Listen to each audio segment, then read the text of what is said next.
Hello so good morning नमस्कार। मैं हूं प्रकाश पेरेरा और आप देख रहे हैं हमारे यूट्यूब चैनल प्रकाश पे जी के स्टडी मोडी। दोस्तों हम आज बात करें भारत के राष्ट्रीय प्रतीक। दोस्तों हम भारत के राष्ट्रीय प्रतीक के बारे में बात कर रहे हैं कि भारत में कौन कौन से राष्ट्रीय प्रतीक माने दोस्तों राष्ट्रीय प्रतीक होता है। दोस्तों राष्ट्रीय प्रतीक वो होता है दोस्तों जो कि किसी भी देश का एक चिन्ह होता है दोस्तों, उसी को राष्ट्रीय प्रतीक बोला जाता है दोस्तों। और भारत के राष्ट्रीय प्रतीक कौन कौन से दोस्तों, और दोस्तों कौन कौन से प्रतीक किसको दर्शाता है दोस्तों, और दोस्तों वो उनकी जो जो भारत के जो राष्ट्रीय प्रतीक है उनको कब अपनाया गया। और मान लीजिए भारत का राष्ट्रगान है तो वो किसके द्वारा लिखा गया, भारत के राष्ट्रगान को कब अपनाया गया, कौन से अधिवेशन में अपनाया गया, कौन से किसके द्वारा अपनाया गया और कहाँ सबसे पहले लिखा गया। उसी तरीके से राष्ट्रीय गीत कब किसके द्वारा लिखा गया, कब अपनाया गया और कौन से सन में अपनाया गया। जो एग्जाम में भी क्वेश्चन इस तरीके से पूछे जाते हैं जिससे कि हमारा नॉलेज होना भी ज़रूरी है दोस्तों। हमारे को एग्जाम के बेस पे और हमारे नॉलेज के बेस पे भी हमारे को याद रखना बहुत ज़रूरी है दोस्तों। तो हमारे को ये दोनों तरीके से याद होना चाहिए क्वेश्चन कि हमारे भारत के राष्ट्रीय प्रतीक कौन कौन से, राष्ट्रीय चिन्ह कौन कौन से, और हम भारत के जो राष्ट्रीय चिन्ह है वो कौन किसका प्रतीक है दोस्तों। और हम भारत के राष्ट्रीय प्रतीक पर गर्व करते हैं क्योंकि दोस्तों हमारे भारतीय राष्ट्रीय प्रतीक भारत के अंदर रहने वाले हर इंसान के लिए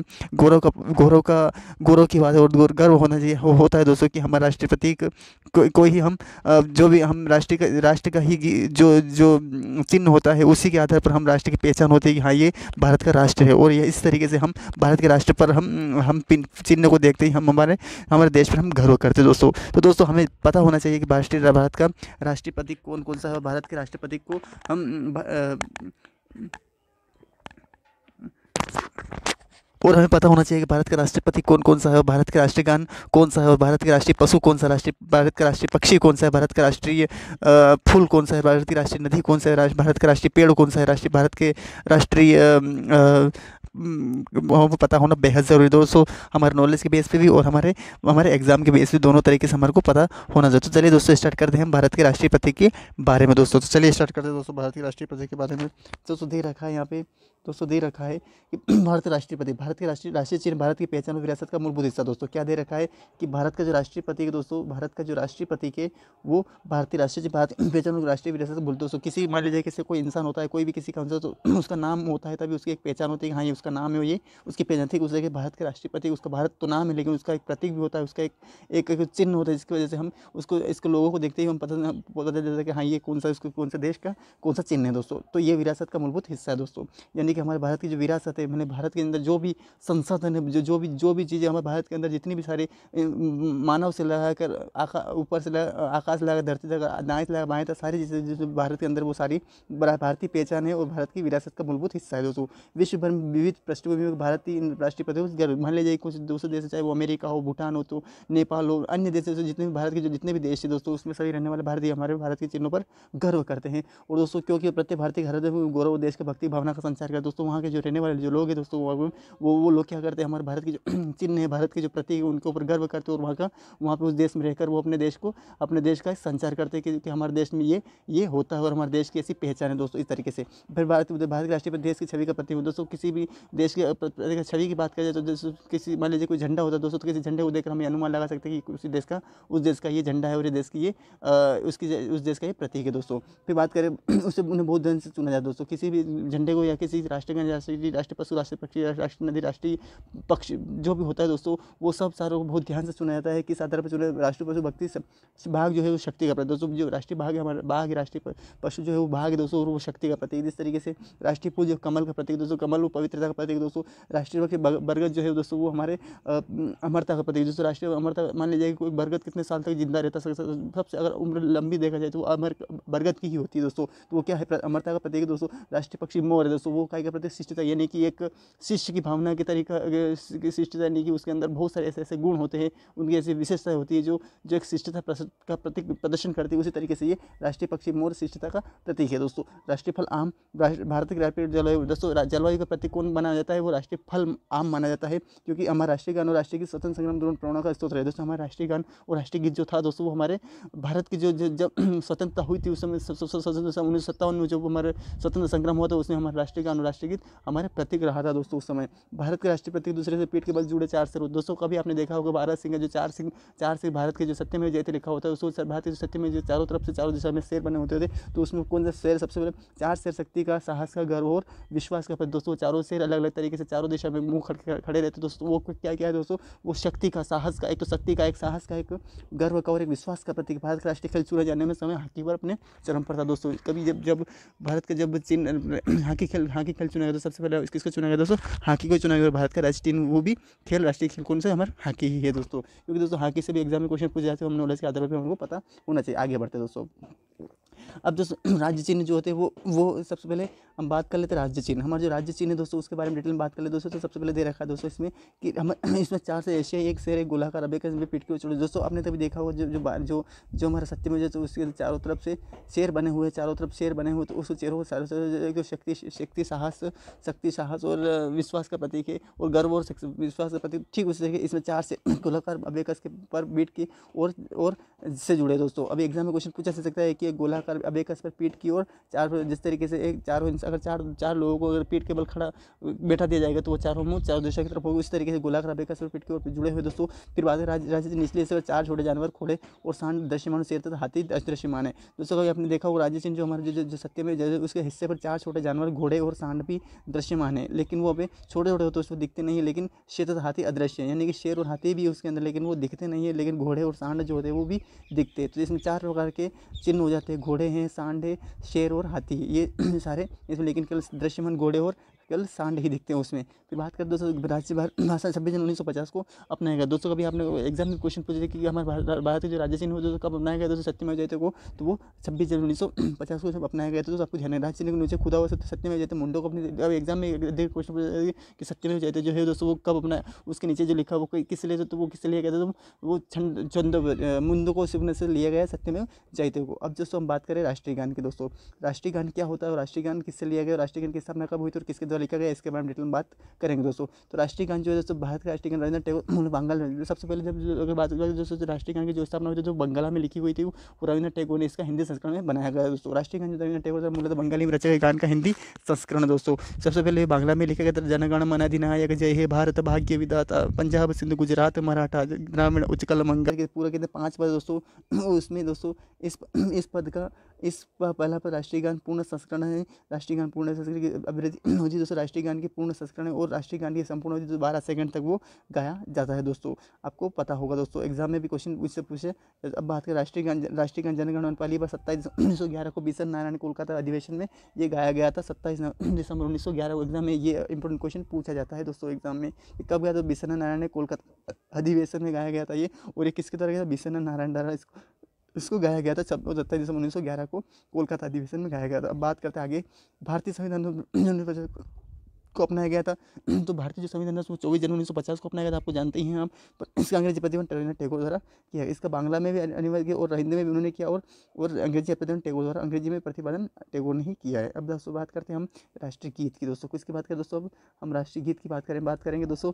तो सबसे पहले हम राष्ट्रीय गान कंप्लीट हो गया, हमारे राष्ट्रीय गीत के बारे में पढ़ेंगे दोस्तों। तो राष्ट्रीय गीत दे रखा है दोस्तों कि भारत के राष्ट्रीय पुस्तक आनंदमठ दोस्तों, भारतीय राष्ट्रीय पुस्तक आनंदमठ से लिया गया बंकिम चंद्र संस्कृत में रचना, इसे सबसे पहले संस्कृत में रचा गया था। उसके बाद पहली राष्ट्रीय गान 1817 में रहीम तुल्ला सयानी ने कोलकाता अधिवेशन में ही गाया था। उसका अंग्रेजी प्रतिपादन अरविंदो द्वारा किया। इसका अंग्रेजी में प्रतिपादन पहले तो राष्ट्रीय गान का दोस्तों रविंद्रनाथ टैगोर ने किया, अंग्रेजी में उन्होंने किया, बांग्ला में भी उन्होंने किया, हिंदी में उन्होंने किया, लेकिन इसका अंग्रेजी प्रतिपादन अरविंदो द्वारा किया गया। एग्जाम में क्वेश्चन पूछा, इस राष्ट्रीय गीत कई बार उन्होंने प्रेरणा दी है दोस्तों। राष्ट्रीय गीत वंदे मातरम सुजलम सुफलम मलय शीतलम सत्य सामलम मातरम वंदे मातरम, ये पूरा जो राष्ट्रीय गीत दोस्तों ये स्वतंत्र संग्राम कई स्वतंत्रता सेनानियों को प्रेरणा दी। उस समय उन्होंने किसी भी अगर मान लिया देश के अगर गर्व की देश की अगर किसी बलिदान की बात आती, त्याग की बात आती, तो वहाँ पे हमारा राष्ट्रीय गान राष्ट्रीय गीत इतना साहस और इतना हिम्मत दे देता है इंसान को कि वो इंसान अपने जान की भी बाजी लगाने के ऊपर तैयार हो जाता है दोस्तों। जैसे स्वतंत्र सेनानी थे वो, तो उन्होंने अपनी प्रेरणा दी और शुरुआत में वंदे मातरम भारत का राष्ट्रीय गान, तो आज़ादी के बाद जनगण मन भारत का राष्ट्रीय गान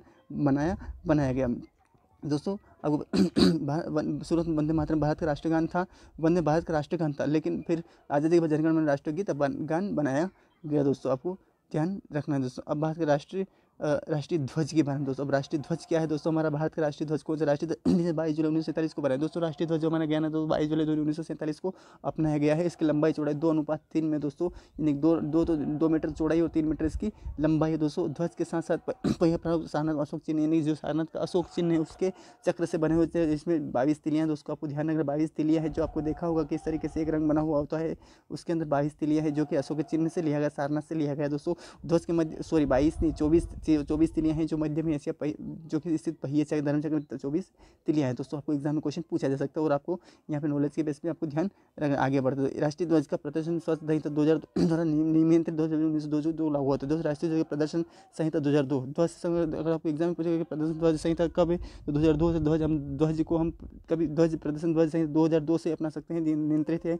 किसी भी झंडे को अगर अपने को अगर पहनाना है तो उसको जो वो किसके द्वारा नियंत्रित होता है दोस्तों, प्रदर्शन राष्ट्रीय ध्वज का प्रदर्शन ध्वज संहिता 2002 से नियंत्रित होता है और उसको 26 जनवरी 2002 को लागू हुआ था। उसको उससे पहले जैसे हमारा जो राष्ट्रीय जैसे राष्ट्रीय जो गीत है दोस्तों, राष्ट्रीय ध्वज है दोस्तों, वो तो 22 जुलाई 2019 जो 22 जुलाई 1900 कब अपनाया, 22 जुलाई 1947 को अपनाया गया था। लेकिन इसको जो जो जो लागू कब किया था दोस्तों, अपनाया तो गया था 22 जुलाई 1947 को, लेकिन इसको लागू कब किया गया दोस्तों, 26 जनवरी 2002 को लागू किया गया दोस्तों। अब आगे बढ़ते हैं दोस्तों इसके बारे में। अब बढ़ते दोस्तों आगे बढ़ते हैं। भारत ध्वज प्रावधान के अनुसार प्रतीक और नाम अनुसूचित निर्माण अधिनियम 1950 गौरव निर्माण अधिनियम 1970 से बने किसी भी अन्य कानून प्रदान की गई दोस्तों। भारतीय ध्वज 2002 के प्रावधान यानी कि उसके अनुसार ये दे रखा है कि प्रतीक और नाम यानी कि राष्ट्रीय ध्वज के जो प्रतीक है उसका नाम अनुचित प्रयोग निवारण अधिनियम 1950 तथा राष्ट्रीय गौरव अपमान निवारण 1971 इस विषय पर बने किसी भी अन्य कानून के प्रधान हिंदी के हद को छोड़कर आम जनता के निजी संगठनों से अधिक सदस्य राष्ट्रीय ध्वज के प्रदर्शन पर कोई प्रतिबंधित नहीं। यानी दोस्तों ये दे रखा है इसके अंदर कि सन 1950 के जो अधिनियम में और राष्ट्रीय गौरव अपमान यानी उससे कोई अपमान नहीं हो सकता, इसलिए एक अधिनियम बनाया गया 1971 इस विषय पर बने किसी भी अन्य कानून में प्रदान की गई है, अन्य कानून प्रदान की गई कि हद को छोड़कर आम जनता यानी कि कोई भी जनता निजी संगठनों यानी कि किसी भी अपने प्राइवेट संगठन में, शैक्षिक संगठन में, किसी भी एजुकेशन क्षेत्र में या आदि के सदस्यों द्वारा राष्ट्रीय ध्वज के प्रदर्शन पर कोई प्रतिबंधित नहीं है। वो अपने राष्ट्रीय ध्वज को वो फहरा सकता है, राष्ट्रीय ध्वज को वो लहरा सकता है, राष्ट्रीय ध्वज को अपना वो अपने शैक्षिक संगठन, अपने प्राइवेट सेक्टर में किसी भी संस्थान में वो अपने राष्ट्रीय ध्वज को अपना सकता है, गौरव फहरा सकता है दोस्तों। ये किस में दे रखा है 1950 के अधिनियम में, लेकिन अपमान नहीं होना चाहिए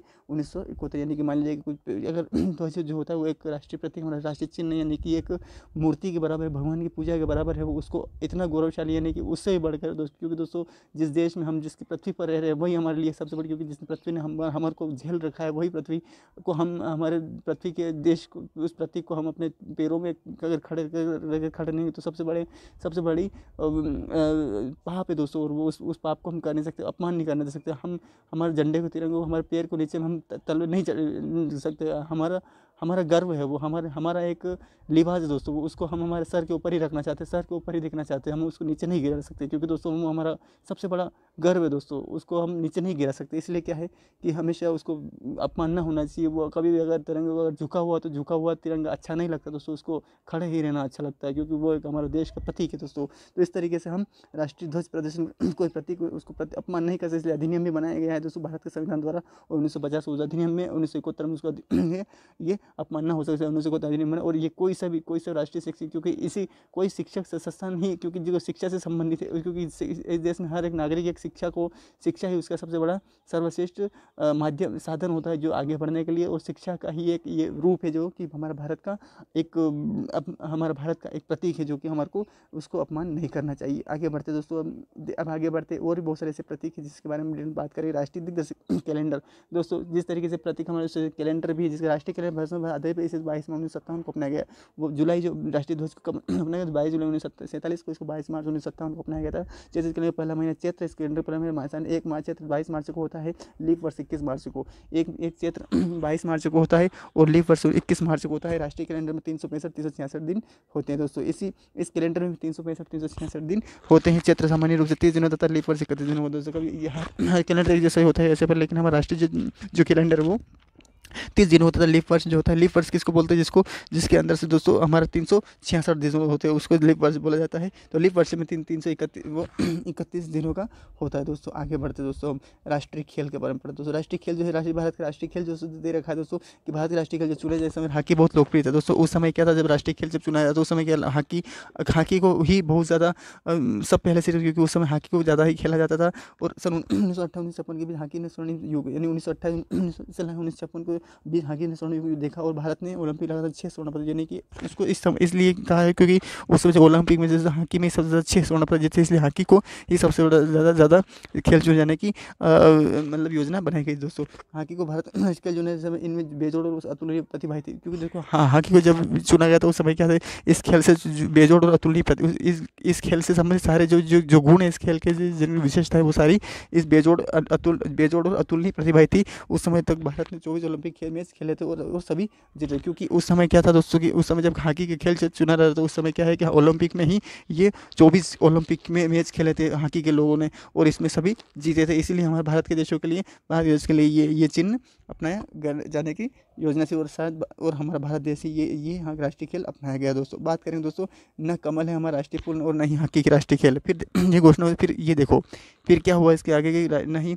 कमल है हमारा राष्ट्रीय फूल और न ही हॉकी है हमारा राष्ट्रीय खेल। क्यों है दोस्तों? ऐसा किस लिए है कि अब दे रखा है इसमें सूचना का अधिकार RTI यानी कि राइट टू इन्फॉर्मेशन के तहत एक जवाब में केंद्र सरकार ने चौंका देने वाला राष्ट्र में उद्धरण किया। अब जो सरकार है, केंद्र सरकार ने राष्ट्र में उद्धरण क्या किया कि कमल और हॉकी राष्ट्रीय महत्व से नहीं जुड़े, क्योंकि दोस्तों क्या है कि सरकार ने ये फैसला किया कि कमल और हॉकी राष्ट्रीय महत्व से नहीं जुड़े हैं, यानी कि ये राष्ट्र से कोई लेना देना नहीं है।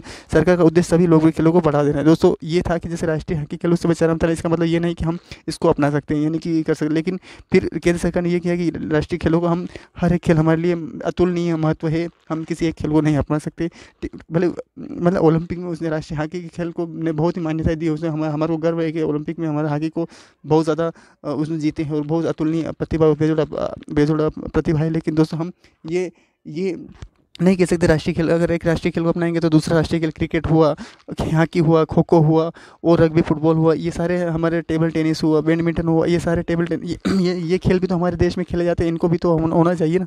तो इसके लिए क्या है कि खेल को मतलब सरकार का उद्देश्य सभी लोगों के खेलों को बढ़ा देने की, हॉकी को ही नहीं सिर्फ अन्य खेलों को भी बढ़ावा देने के लिए ये होना ज़रूरी है कि हर खेल को हम आगे बढ़ाएं। अगर होना चाहिए तो सभी राष्ट्रीय प्रतीक होना चाहिए या फिर किसी और प्रतीक को, तो इसलिए किसी भी खेल को राष्ट्रीय खेल के रूप में घोषित नहीं किया गया दोस्तों, यानी कि इस खेल को हटा ही दिया गया दोस्तों, ताकि दूसरे खेल पर कोई प्रभाव नकारात्मक प्रभाव न पड़े। यह RTI की बिहार मधुबनी श्रामपट्टी शिक्षण कृष्ण में लगा, यही जो RTI ये बिहार है दोस्तों एक नया काम कर दिया, यूँ समझ लीजिए एक नया काम कर दिया। कोई भी इंसान अगर कोई ऐसा काम करता है ना तो उसका एक नाम एक अलग तरीके से ही लिया जाता है। क्या किया उसने? यह RTI बिहार के मधुबनी यानी रामपट्टी के एक शिक्षक थे कृष्ण कुमार ने लगाई थी, तो आखिर वो खेल हट ही गया वहाँ से, क्योंकि उससे जब लगाई होगी उस समय उस लोगों ने उनको कुछ अलग भी कहा होगा कि क्यों हम खेल को क्यों नहीं हम खेल माना सकते। लेकिन फिर भी उनकी बातों को अगर गहराई से सोचा गया, समझा गया, तो दोस्तों आखिर में वो बात सामने आई कि नहीं, हमारा हर एक खेल हमारे लिए मायने रखता है और हर एक खेल हमारे लिए ज़रूरी है। इसलिए वो या तो आप घोषित करें हर खेल को या फिर हर एक खेल से इसको भी हटा दिया जाए, ताकि इसको दूसरे खेल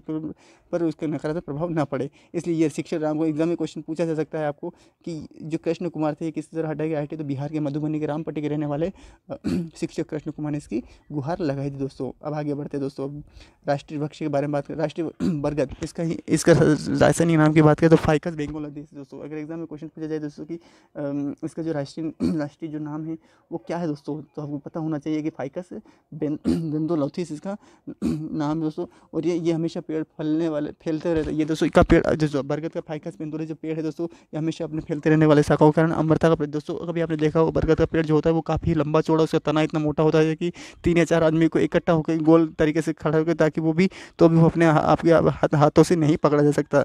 लेकिन शाखाओं के कारण अमरता का प्रतीक भारत की एकता इस पेड़ की विशाल और गहरी जड़ों से प्रतिबिंबित हुई दोस्तों।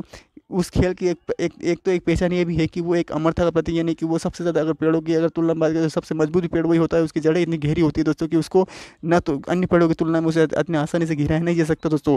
और दोस्तों वो क्या है, उसकी गहरी विशाल, यानी कि वो अगर बरगद के पेड़ की बात करें तो बरगद का पेड़ इतना हरा भरा गहरा होता है कि वो किसी भी इंसान को किसी घर की जरूरत नहीं पड़ती। बरगद के पेड़ के नीचे अगर खड़ा रह जाता है ना तो दोस्तों तो उसको किसी घर की आवश्यकता नहीं पड़ती, इतनी वो अपनी छाँव दे सकता है दोस्तों। इसलिए क्या है, उसका गहरी जड़ें और विशाल और गहरी जड़ों से प्रतिबिंब होती है, यानी कि उसके लिए ऐसे भी अपनाएंगे कि उससे ना तो कोई हवा गिरा सकता है, कोई बाढ़ गिरा सकता है, भूकंप गिरा सकता है, इसलिए इतना मजबूत है। इसलिए उसकी प्रतिबिंब इसी तरीके से भारत के देश को भी इस तरीके से कोई नहीं मिटा सकता, इसलिए उसको ही उस पेड़ को ही माना गया। इस पेड़ की को कल्पवृक्ष भी इसी पेड़ को कल्पवृक्ष भी कहा जाता है, जिसका अर्थ इच्छाएं पूरी करने वाला, यानी कि अगर किसी भगवान की तुलना में देखा जाए या किसी पूजा से देखा जाए तो ये एक ऐसा वृक्ष है जिसकी इच्छाएं, अगर इस वृक्ष की पूजा की जाती है तो हमारी जो इच्छाएं है तो वो सारी पूरी भी हो जाती है। अगर इसको मान लिया जाता है कि नहीं, बरगद का पेड़ हमारे लिए एक भगवान के मायने रखता है, तो इसको दोस्तों हम इसकी इच्छाएं पूरी करने वाला पेड़ भी बन जाता है। बरगद का पेड़ विभिन्न प्रकार के पशु पक्षियों का आश्रय। दोस्तों कभी आपने देखा होगा बरगद के पेड़ के नीचे बहुत सारे ऐसे इंसान तो ठीक है, लेकिन इंसान के साथ साथ जो गाय भैंस बकरी पेड़ पौधे बहुत सारे ऐसे जानवर होते हैं जो उसके नीचे छाँव के साथ आराम करते हैं दोस्तों, और बहुत ही एक रक्षक वाला पेड़ होता है। भारत और उसमें रहने विभिन्न धर्म जाति और नस्लों का प्रतीक है दोस्तों। विभिन्न धर्मों उसमें और रहने वाले विभिन्न धर्मों, यानी भारत का जो बरगद है दोस्तों वो विभिन्न धर्मों यानी बहुत सारे हिंदू मुस्लिम सिख ईसाई पारसी सब से धर्म अपने बजाते हैं, लेकिन बहुत सारी जातियाँ भी हो दोस्तों, और कई प्रकार के काले गोरे लोग भी रहते हैं, लेकिन उसमें वही सारे उस पेड़। दोस्तों कभी आपने देखा होगा दोस्तों कि एक पेड़ हमें बहुत सारी शिक्षा देता है दोस्तों। पेड़ के अंदर न जाने कितनी ही जड़ें होती है, कितनी गहरी जड़ें होती है। एक तना होता है और उसके तने के ऊपर बहुत सारी शाखाएं होती है दोस्तों, और उस शाखाएं के साथ साथ बहुत सारे ऐसे छोटे छोटे डालियाँ होती है, डालियों के साथ साथ बहुत सारे छोटे छोटे पत्ते होते हैं, और पत्ते के साथ दो रंध्र होते हैं दोस्तों।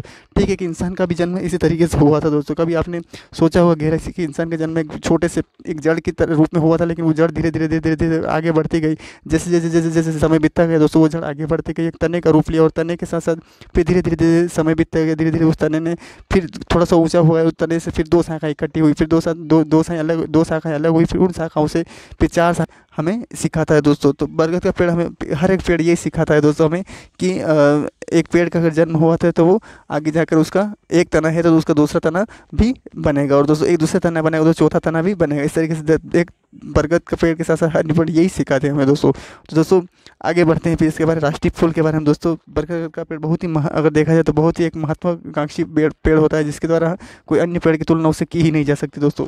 अब आगे बढ़ते हैं दोस्तों राष्ट्रीय फूल के बारे में।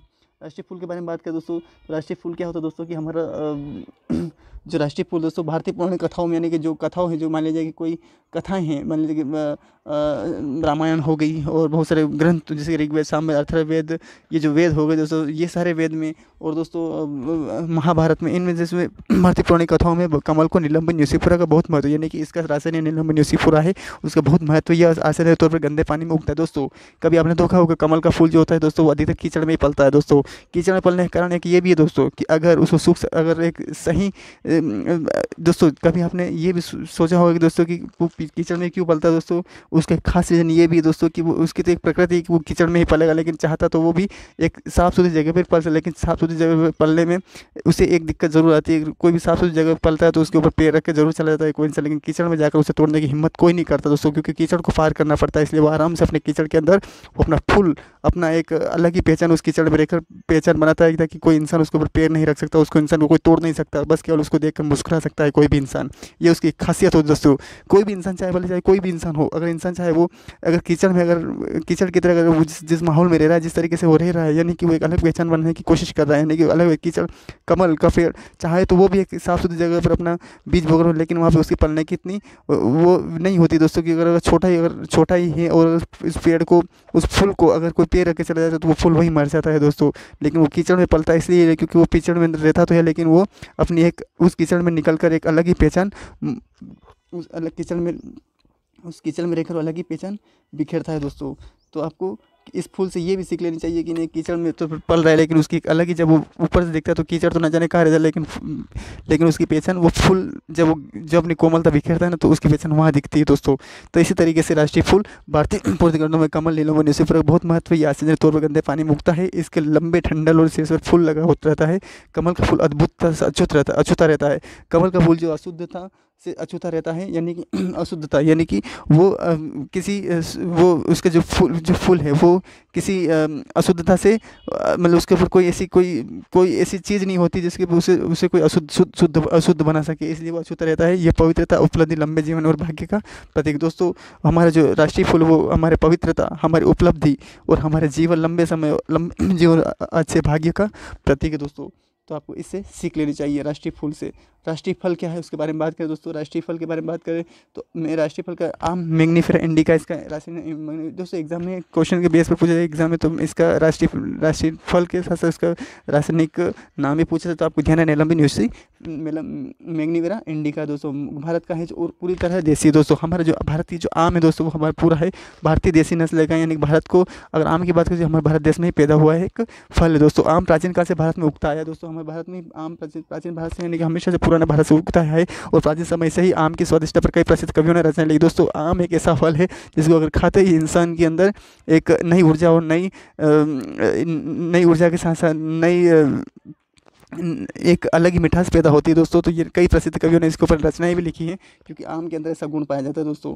बात करें तो राष्ट्रीय पक्षी के बारे में दोस्तों, राष्ट्रीय पक्षी सन 1983 में मोर पावो इसका रासायनिक नाम और पावो से को राष्ट्रीय पक्षी घोषित किया गया था, क्योंकि ये पूरी तरह से भारतीय संस्कृति परंपरा का हिस्सा था दोस्तों। मोर जो है दोस्तों हमारे भारत के अंदर ही पला बड़ा हुआ एक जानवर है, जो पक्षी है, जो कि उसको ही भारत का राष्ट्रीय पक्षी घोषित किया गया है। यह शिष्टता और सुंदरता का दोस्तों, अगर मोर की बात करें तो एक शिष्टता का सारे गुण उसमें, कर्तव्य, सत्यनिष्ठा, और और उसके अंदर ऐसे सारे शिष्ट यानी कि उसके अंदर सारे ऐसे गुण हैं जो एक शिष्ट इंसान में होने चाहिए। उसी तरीके सुंदरता का प्रतीक मोर को अगर देखा जाएगा ना दोस्तों, एक साथ सुंदरता का प्रतीक हमारे को महसूस होगा। उसी तरीके से राष्ट्रीय पक्षी को शिष्टता और शुद्धता प्रतीक है। मोर को राष्ट्रीय पक्षी चुने जाने के कारण उसके पूरे देश में पाया जाना भी दोस्तों। दूसरा कारण उसका ये भी है कि वो पूरे देश में पाया जाता है दोस्तों, यानी पूरे देश में कहीं पे भी वो मोर देखने को मिलता है दोस्तों, इसलिए मोर को राष्ट्रीय पक्षी घोषित किया गया दोस्तों। बात करें तो राष्ट्रीय पशु की, अब राष्ट्रीय पशु, बाघ को जंगल का राजा कहा जाता है दोस्तों। बाघ जो होता है वो सारे जानवरों का राजा होता है दोस्तों, और उसका राजा का होने का कारण एक यही है कि उसकी एक तो दहाड़, दूसरी बात उसकी खुद को मतलब सुरक्षित रखने की क्षमता, तीसरी बात वो छलांग मारने की क्षमता, और चौथी बात ये है कि वो मतलब किसी भी जानवरों का आसानी से शिकार कर सकता है, उसके अंदर इतना बल है। छलांग मारने की क्षमता है, इसका मतलब वो इतना बल है कि वो किसी भी हाथ ऊपर पड़ कर वो अपने खुद की रक्षा कर सकता है। वो चाहे तो अगर ठान लेता नहीं में दूसरे की रक्षा करना, तो वो किसी न किसी प्रकार से दूसरे की रक्षा कर सकता है। अगर शेर अगर भूखा है तो वो किसी को जानवर को मारने की क्षमता, खाने की क्षमता उसमें, अगर कोई अगर उस वो चाहता है कि नहीं मैं किसी की रक्षा करना चाहता, तो वो चाहे तो किसी की रक्षा कर सकता है, उतना है तो उसके अंदर बल होता है दोस्तों उसके अंदर। और हर एक पक्षी हमें यही सीखा है दोस्तों, हर एक पक्षी की अपने अपने अलग अलग पहचान होती है, अलग अलग गुण होते हैं दोस्तों, और अलग अलग उसकी पावर होती है। अगर शेर अगर जंगल का राजा है तो कोयल उसकी मिठास में है, कोयल की भी अपनी एक मिठास है, वो कोयल अपनी मिठास के जरिए सारे लोगों का दिल जीत लेती है। लेकिन शेर में वो ताकत नहीं होती, शेर के अंदर ताकत वही होती है, वो राजा इसलिए कहा जाता है क्योंकि राजा वो सबसे ज़्यादा बल है उसके अंदर, इसलिए वो राजा का बल, इसलिए उसको कहा जाता है। हर एक इंसान की अलग अलग पहचान, अलग अलग गुण है, अलग अलग विशेषता है, हर एक इंसान की अलग अलग इसी तरीके से विशेषता होती है। तो पशु इसलिए राजा इसलिए कहा जाता है उसको। तो राष्ट्रीय पशु बाघ है, और ये भारत की समुद्र जीवन में दर्शा, ये भारत के समृद्ध वन्य जीवन को दर्शा। अगर वन्य की बात करें, वन्य में ही सबसे ज़्यादा अगर शेर नहीं होता है दोस्तों, तो वन्य जीवन को अधूरा कहा जा सकता है दोस्तों, क्योंकि वन्य जीवन ही हम के अंदर अगर शेर नहीं, इसका मतलब वो वन्य जीवन बेकार है। अगर शेर जिस घर में अगर मान ले जिस तरीके से एक समझदार इंसान नहीं होता तो वो घर नहीं होता, ठीक उस तरीके से वन्य जीवन में एक शेर नहीं होता है दोस्तों, तो वो वन्य जीवन को नहीं दर्शाता है दोस्तों। तो वन्य जीवन को दर्शाते बाद में बाघ को बचाने के लिए प्रोजेक्ट टाइगर शुरू किया दोस्तों। प्रोजेक्ट टाइगर नाम से एक योजना शुरू की, जो 1973 में बंगाल टाइगर, पैंथर टाइगर राष्ट्रीय पशु घोषित किया दोस्तों। 1973 में ही बंगाल टाइगर, पैंथर टाइगर राष्ट्रीय पशु घोषित किया गया। इससे पहले शेर भारत का राष्ट्रीय पशु था। उससे पहले दोस्तों एक शेर था। बाघ और शेर में तीन प्रकार के इसमें नस्ल पाई। पहले क्या होता है दोस्तों, शेर होता है, बाघ होता है, फिर शेर होता है, फिर उसके बाद चीता। अब तीनों में अगर आप उसके फिजिकलिटी के आधार पर देखोगे ना दोस्तों, तो शेर का जो चेहरा होता है, बाघ जो होता है दोस्तों, तो उसके बाघ के ऊपर दोस्तों क्या होता है, मतलब बारीक लंबी सी लेयर्स होती है ना दोस्तों, बारीक लंबी सी लेयर्स होती है। और शेर की बारे में बात करें तो बड़े बड़े बाल होते हैं आगे साइड, जो कि चेहरे पे होते हैं। और चीते की बात करें, चीता के अंदर बारीक धब्बे होते हैं। ये तीन प्रकार के इस तरीके, जैसे तेंदुआ बोला जाता है, चीता हिंदी को पूरा तेंदुआ बोला जाता है। तो ठीक उसी तरीके से ये तीनों प्रकार के अलग अलग तरीके के चिन्ह, तो बाघ को अपनाया गया है ये राष्ट्रीय पशु, न कि शेर को। सबसे पहले शेर था, पहले क्या था दोस्तों, शेर था, उसके बाद हमने इसको अपना दिया राष्ट्रीय पशु। किसको अपना दिया दोस्तों, राष्ट्रीय पशु हमारे को, फिर बाघ को अपना लिया गया दोस्तों। फिर आगे बढ़ते दोस्तों, और दे रखा है राष्ट्रीय जीव, राष्ट्रीय जलीय जीव दोस्तों। राष्ट्रीय जलीय जीव क्या होता है, राष्ट्रीय जलीय जीव हमारी डॉल्फिन नाम से एक मछली, जिसका राष्ट्रीय जलीय जीव, एक नाम से जैसे कितना निर्दलीय नाम है ये, राष्ट्रीय जलीय जीव। गंगा नदी में पाए जाने डॉल्फिन, प्लेटिनिस्टा गंगेटिका। गंगेटिका इसलिए नाम पड़ा क्योंकि दोस्तों डॉल्फिन गंगा में रहती है, इसलिए गंगा नदी में पाए जाने डॉल्फिन, क्योंकि गंगा नदी में डॉल्फिन नदी में पाई जाती है दोस्तों।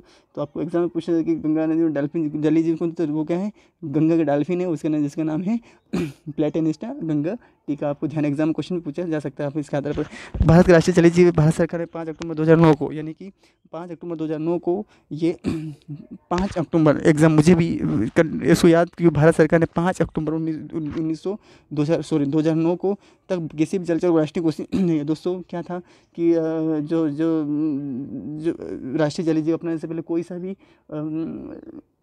कोई सा भी राष्ट्रीय जलीय जीव नहीं था, लेकिन 5 अक्टूबर 2009 को ये तक किसी भी जलचर को राष्ट्रीय घोषित नहीं किया गया। लेकिन 5 अक्टूबर 2009 को प्रधानमंत्री मनमोहन सिंह की अध्यक्षता में हुई गंगा नदी घाटी जल समय प्रधानमंत्री डॉक्टर मनमोहन सिंह थे, उस समय एक परियोजना थी, गंगा नदी प्राधिकरण परियोजना। तो उस समय एक बैठक में बिहार के मुख्यमंत्री नीतीश कुमार के सुझाव पर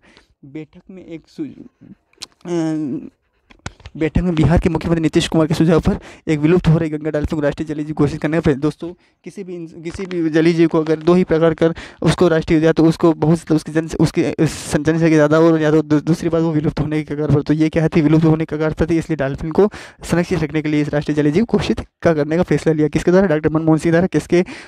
किसके सुझाव पर? ये नीतीश कुमार के सुझाव पर। दोस्तों आपको एग्जाम में क्वेश्चन 3 तरीके से पूछा जा सकता है, 4-5 तरीके से पूछा जा सकता है कि राष्ट्रीय जलीय जीव कौन सा डॉल्फिन है, उसका रासायनिक नाम क्या है। तो गंगेटिका प्लेटेनिस्टा गंगेटिका। तीसरा है 5 अक्टूबर 2009 से पहले कोई नहीं था, लेकिन 5 अक्टूबर 2009 के बाद इसके बाद इसे अपनाया गया। चौथी बात ये है कि किसके द्वारा अपनाया गया, तो राष्ट्रीय प्रधानमंत्री डॉक्टर मनमोहन सिंह के द्वारा। और पांचवी बात ये है कि ये कौन से किसके सुझाव, तो बिहार के मुख्यमंत्री नीतीश कुमार के सुझाव पर ये से फैसला लिया गया है, क्योंकि ये विलुप्त हो रहे थे। इस तरीके से क्वेश्चन पूछा जा सकता है, आपको ध्यान रखना है।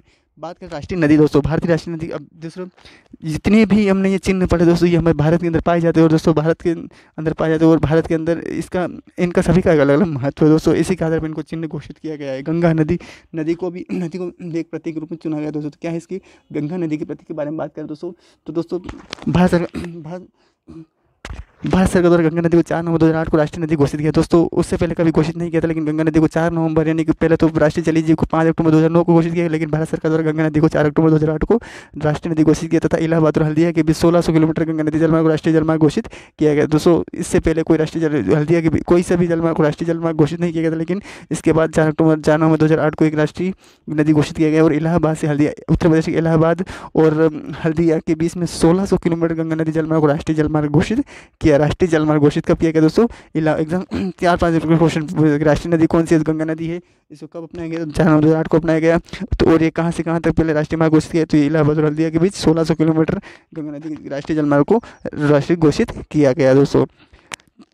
तो दोस्तों ये से हमारा राष्ट्रीय चिन्ह जो कि आपको शायद इस वीडियो में कवर हो गए होंगे, ज़्यादा समझ में आ गया होगा दोस्तों अगर आप हमारे वीडियो को पसंद आए दोस्तों, लाइक कमेंट शेयर जरूर कीजिए दोस्तों। अगर आप हमारे चैनल पर नहीं हो तो चैनल को सब्सक्राइब जरूर कीजिए, ताकि आपको आने वाले ऐसे वीडियो का नोटिफिकेशन सबसे पहले प्राप्त हो जाए दोस्तों। धन्यवाद।